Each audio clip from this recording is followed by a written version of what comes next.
Good morning. My name is Phyllis Haoda Tabara. I come from Daru and Central Province. I joined Air Niugini in 1977 as a domestic cabin crew. That was my first formal job after leaving Sageri National High School. I was supposed to have gone to Unitec to study ABS, Accountancy and Business Studies. However, my parents asked me to go out and find a job because I had 6 younger siblings whom I had to help my father to put them through an education. How did I become a cabin crew member? I joined in 1977 and I flew till 1981. However, I was working part-time at the Justice Ministry, and there were 3 fine distinguished gentlemen who were instrumental in me joining Air Niugini, and they were the late Sir Ignatius Kilage, who was the then Ombudsman, and Sir Ebia Olewale, who was the Justice Minister and also my uncle, my mother's cousin, and Mr. Bart Philemon, the Deputy General Manager to Air Niugini, the first national ever. Now, I was doing part-time work in the Justice Ministry office, and Sir Ignatius visited, and that's where I met him. And he said to me, "Young lady, what are you doing?" And I said, "Well, I've been for 3 interviews. I'm awaiting a start date with NBC, PNG Printing and the Westpac Bank. So in the meantime, I'm here helping out in the office." And he said, "Why don't you come with me for lunch to the Ex-Seminarians Club, which is the former Baroka RSL, now the POM Grammar site." So we went there, had lunch, and then he told me, he said, "You should become a flight attendant." And I said, "Oh, okay." And then we went, he said, "After lunch, we're going to go and meet Mr. Bart Philemon, my friend, and he'll have a chat with you." So we went down to ANG House where him and the CEO, Mr. Philemon and the CEO were there, and we just had a chat, you know, and Mr. Philemon arranged for me to go the next day for an interview at 7 Mile. So I went down to 7 Mile the next morning, and I had an interview with the personnel manager, Mr. Ian Smith, and he says to me, "I want you on board, but you need to go to the cabin crew manager." So from where the old engineering hangar is, that's where he was based, and I walked to the old terminal, and I was interviewed by the cabin crew manager, Brenda Newton. So she interviewed me, and then she said, "Listen, love, I want you on board. Unfortunately, you've come a week late. There's a course going at the moment." I said, "That's fine." And she said, "Wait for the next course," which was mid-June. So I went in for the course, and the course was conducted at what was the National Weather Office, and now it's a block of units next to the 6 Mile Police Station. So that was a 4-week course, or it was a 4-week course. I beg your pardon, it was a 6 weeks course because we had cabin service and then we had 2 weeks of emergency procedures. Then we started to fly. Now, I joined in the era where they had just introduced that beautiful bird of paradise uniform, the orange, yellow and lime green uniforms, yeah. So that was quite good because we had brown leather sandals and shoes and brown leather bags. They were actual genuine leather. And we had that. We had jackets so that when we went up to the highlands, if the place is cool, we put on our jackets, yeah. So I flew on domestic, and it was for about, by April 1979, I moved on to the international. But whilst I was on domestic, I operated as a cabin crew number 2, which is the junior person, and then I moved on to becoming the senior, which is a cabin crew number 1. And then I became involved in doing in-flight training the new ones who come on board, and then I had a training and check role where you had to train and check them and make sure that they passed and they were fit for duty. So I did that, and then I moved on to international in 1979. Yes, April 79, but sorry, when I flew domestic, it was on the Fokker Friendship aircraft, the F-27s, and we flew to places like, where did we go to? Lae, Madang, Wewak, Hagen, Goroka, Rabaul, Kavieng, Manus, and Kieta, and we overnighted. So we used to do at least one, sometimes 2 overnights in a row or 3 overnights in a row. And also we operated flights on that F-27 aircraft to Jayapura, Honiara and Cairns. And then towards the latter part of 1977, the Fokker 100, no, sorry, I beg your pardon, the Fokker F-28, the Fokker Friendship F-28 was introduced. Now that was a jet aircraft, so we used to do return trips and be back in Moresby by then, yeah. So that was then. Then I moved up to international, and I was flying on the 707 aircraft, the Boeing 707 aircraft. So I operated in the economy class and the first class galley.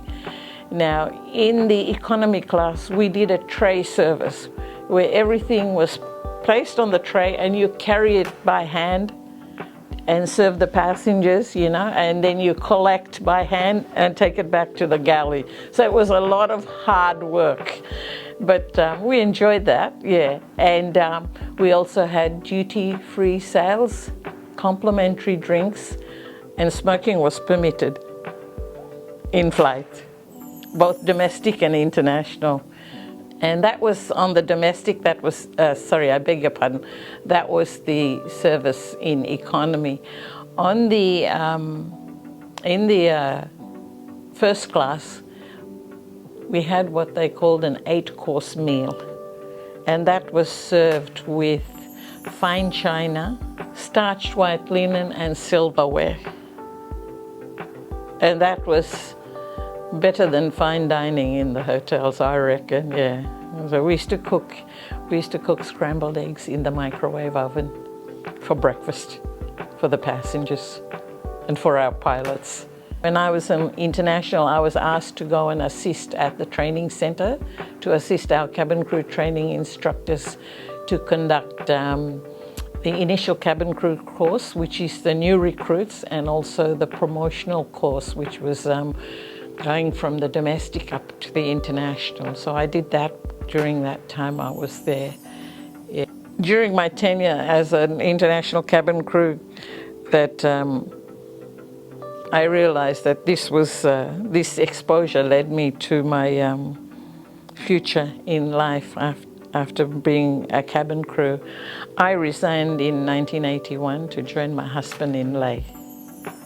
And then we returned back to Port Moresby. So in 1982, I joined Air Niugini again and worked as a customer service training officer, and worked there till 1986.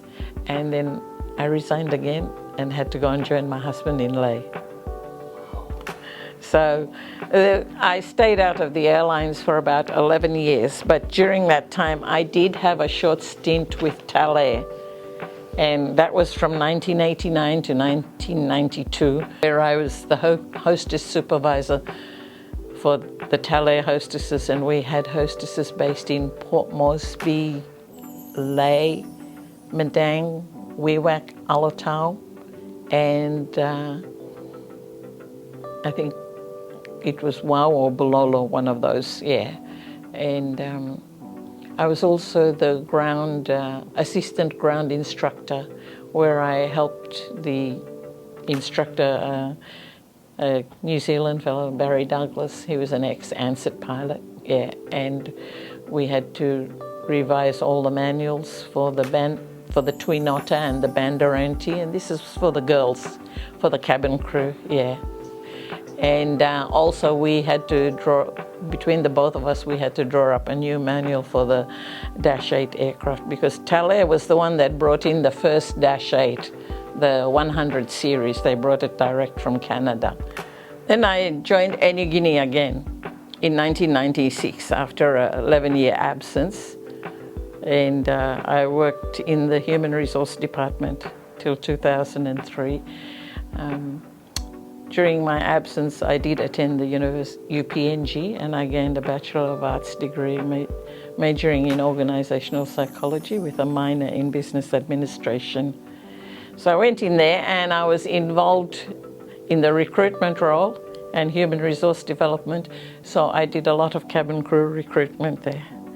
Then the position of cabin crew manager became vacant in 2003. I applied, I was successful and went into that role. But there was a very big culture change from what I was during the time as a cabin crew, you know. And so the key achievements there included introducing of contract employment for the cabin crew with a lot of opposition from the union cabin crew, but you know, I was employed by the company, so we had to make sure that we got contract cabin crew on side. Yeah. And then I was also a team member in the flight operations team for the introduction of the Fokker 100 fleet, the current Fokkers that are flying, yes. And also there was a change in the CAR, Civil Aviation Regulation rules, and CASA PNG was moving from the Australian rules to the New Zealand rules, so we had to comply with that, and I was part of that.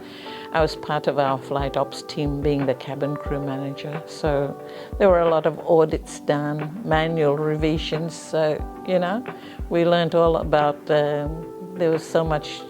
Basically, it was all about compliance and conformance, so it was a very different thing to when I joined cabin crew initially as a cabin crew member. And we did a lot of manual revisions. Esther Vela was on that team with doing the manual revisions, so I think from 2 we may have gone up to about 7. We ended up having 7 manuals. And there were the IOSA audits, and that was a requirement by IATA to make sure that we were following world standards and all. And I was also involved in a lot of the lease aircraft, because their teams would come in and conduct audits with us because of our cabin crew flying with their pilots, or sometimes it's our cabin crew with our pilots, yeah. So we were always being audited. And even, you know, when all these mine sites, when Lihir and Moro, Tabu built, those mining companies came in and they did audits with us, so we really had to get all our documentation in order, answer the questions correctly, but you know, learned a lot from that, yeah. That was up until 2008, and I actually resigned at the end of 2008, but then I was recalled back to human resource. So I went back in again till 2015, and I was the manager organizational development. And even so, I was still involved in recruitment with cabin crew, yeah. So it sort of, I guess it never left me. Yeah, it was always there, yeah. So, you know, I enjoyed working for the airline. That was my, yeah, I'm a career airline person, yeah. Wonderful. Oh my.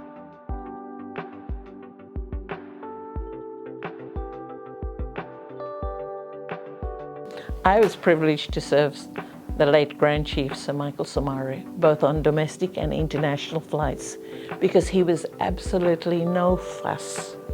He would just come in, take his seat. If he wanted something, he'd just say, Pikinini, or my daughter.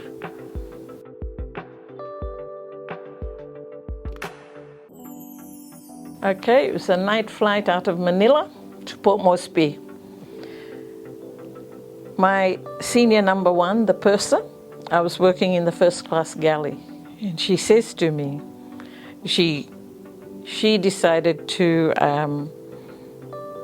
she switched the proportions of the drink that she was serving to a specific passenger, to a particular passenger, one Australian guy in first class. And she says, so she went out with the first 3 rounds, Scotch and dry, ginger ale. So that was 1/3 Scotch and 2/3 dry ginger ale. That's a highballer glass, the long, narrow one. Okay, that was the first 3 rounds. By the 4th round, I saw her, and she put 2/3 Scotch, 1/3 dry. I said to her, why are you doing that? And she said, that's to make him go to sleep, so we're not serving him from Manila to Port Moresby. And I tell you what, it worked. But I wouldn't have dared do that myself. But she was my senior, so I didn't say anything. And this is a lady who was a very experienced cabin crew, but she wasn't from here.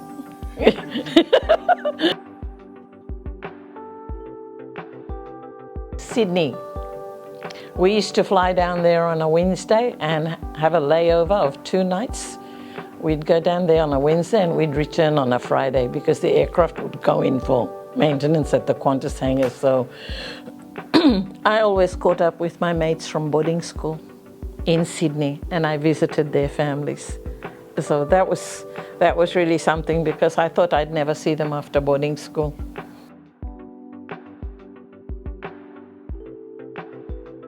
No, I didn't have any rituals. Maybe some of the others did, but from what I observed, those are the critical phases of any one flight, takeoff and landing. So nothing, yeah. Maybe just, when they're giving their checks, they may say something, the friends, so they may say something stupid to each other, and that's about it. But you can't afford to do that. Because they have what they call, it requires your complete concentration. Yeah.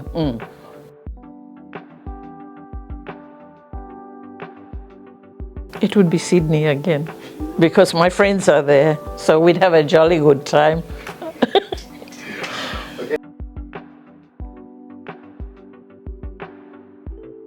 I think a lot of, having done so many interviews, a lot of them are just young kids straight out of school, so really they need to do some research. And everything is available on the internet. Yeah. Do the research, but the best thing you can do when you come for the interview is to be yourself, because your attitude and behavior will take you a long way.